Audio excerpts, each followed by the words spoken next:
بہرحال آخری بات وہ تھوڑی نازک ہے. ہمارے دوست ہیں دیپک سہگل، اوریجنلی دلی سے ہیں. انہوں نے کہا ہے، میسج ہے میرے لیے، کہ بھارت کے مشہور بزنس ٹائکون رتن ٹاٹا پچھلے دنوں انتقال کر گئے. دنیا کی ترقی میں ان جیسے لوگوں کا ہمیشہ اہم کردار رہا ہے. رتن ٹاٹا نے بھارت میں بہت بڑا بزنس نیٹ ورک کھڑا کیا اور لاکھوں لوگوں کو روزگار فراہم کیا موجودہ تھا. اور انہوں نے کبھی یہ نہیں سوچا کہ یہ ہندو ہے مسلمان. اور ایک بات، نئی نسلوں کو ایسے لوگوں کے بارے میں جاننا چاہیے. بڑی خوبصورت بات یہ جو دیپک سہگل ہیں انہوں نے نہیں لکھا.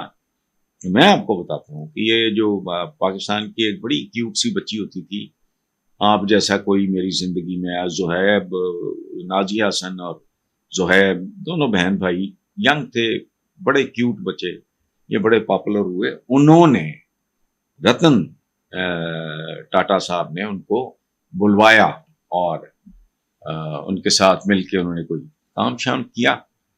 اور ان کی سب سے بڑی خوبصورتی یہ تھی کہ انہوں نے انسان کو دیکھا ہے پوری ان کی زندگی.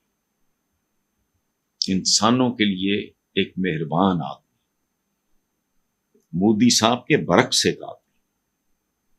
یہ جو منافرت انہوں نے، یا نفرت یا فاصلہ، خلیج یا ایکسپلائٹیشن، ہندو مسلم، یہ جذبات میں بڑھ گیا، اس کا ہندوستان کو الٹیمیٹلی نقصان پہنچے گا. لیکن ہم نے کوئی ٹھیکہ نہیں لیا ہوا. لیکن وہ واقعی ایک بڑے آدمی تھے، ان کو ٹریبیوٹ پیش کرنا بنتا ہے. اور ایک بات یاد رکھیں، جب میں بچہ تھا اس زمانے میں محاورہ پتہ کیا ہوتا تھا؟ وہ تو کوئی برلا ٹاٹا ہے. یہ ٹاٹا فیملی تھی تو برلاز بھی بہت مشہور کاروباری تھے. آج کہاں کھڑے ہیں انڈیا میں نہیں جانتا. یا ایک اور محاورہ ہوتا تھا اس زمانے میں پاکستان میں، سیگلز کا بڑا نام تھا، وہ تو سیگل ہیں. یہ مثالیں ہیں. تو یہ بڑے لوگ تھے، ان کی کنٹریبیوشن ہے بنینا انسان کے لیے. یہ بالکل ایسا ہی ہے جیسے ہم مدر ٹریسا کو، وہ تو مسلمان نہیں تھی، بھلا آدمی، خیر بانٹنے والا آدمی. میں تو تھامس ایڈیسن کی بہت عزت کرتا ہوں. یہ جو بتیاں جل رہی ہیں میں تو سوچ بھی نہیں سکتا. میں نے تو ان کی قبروں پہ حاضری دی. آئنسٹائن، یہ اس طرح کے جو لوگ تھے، تھامس ایڈیسن، سبحان اللہ. تھامس ایڈیسن کا ایک جملہ چلتے چلتے میں آپ کو سناؤں. ایک خاص ایج میں وہ کہا کرتے تھے کہ میری اللہ، وہ بلیورز ہیں، گاڈ، وہ گاڈ کہتے ہیں، ہم اللہ کہتے ہیں، رب کہتے ہیں. وہ کہتے تھے کہ میری یہ دعا ہے اپنے رب سے کہ مجھے ذرا لمبی عمر دے، میرے پاس انسانوں کو دینے کے لیے بہت کچھ. ان کی 20 ایجادات. سو قابل احترام آدمی کہیں سے بھی ہو، وہ قابل احترام ہوتا ہے.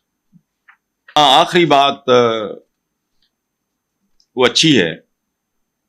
انڈین جرنلسٹ ہیں برکھا دات، نواز شریف سے ملنے کے بعد وہ رپورٹ کرتی ہیں کہ پچھلی حکومت نے شرط رکھی تھی کہ بھارت پہلے کشمیر پہ آرٹیکل 370 والا حملہ واپس 370 وہ واپس لے، پھر بات ہوگی. لیکن نواز شریف نے کشمیر کی کوئی بات نہیں کی اور کہا اچھا ہوتا اگر مودی جی خود پاکستان آتے. اور بات سنو، شارگ تو کرتے ہیں، شارگ ہے بھی، لیکن 77 سال گزار لیے نا. وہ تو شارگ سے بھی آگے کا کام تھا ایسٹ پاکستان. بتائیں مجھے، وہ شارگ نہیں تھا، وہ تو ملک کا باقاعدہ حصہ تھا، اس پہ کوئی ڈسپیوٹ بھی نہیں تھا. خدا کا خوف کرو. اور یہ نواز شریف صاحب نے ایک سینسیبل بات، یہ نواز شریف نے پہلے بھی کی ہے، اور میں ہمیشہ اس گل دا نا، میں باقاعدہ ہم ہی رہے. یہ نیکسٹ ڈور نیبر ہے یار، کوئی سلسلہ کوئی لے دے کر کے آپس میں معاملات امپروو ہوں. اور یہ بات ٹھیک کی ہے نواز شریف نے. مودی، نریندر مودی اگر خود بھی آتے، اور تاریخ بھری پڑی ہے کہ بدترین دشمنوں کا آمنے سامنے بیٹھنا پڑا اور انہوں نے ریزالو کی ہے کئی کے ساتھ. سیاستدان اصولاً تو ایک ویژنری ہوتا ہے، وہ جذباتی کر کے لوگوں کو لوٹتا نہیں ہے، ان کو بے وقوف نہیں بناتا، ان کو ڈی ریل نہیں کرتا، ان کو جانوروں میں تبدیل نہیں کرتا.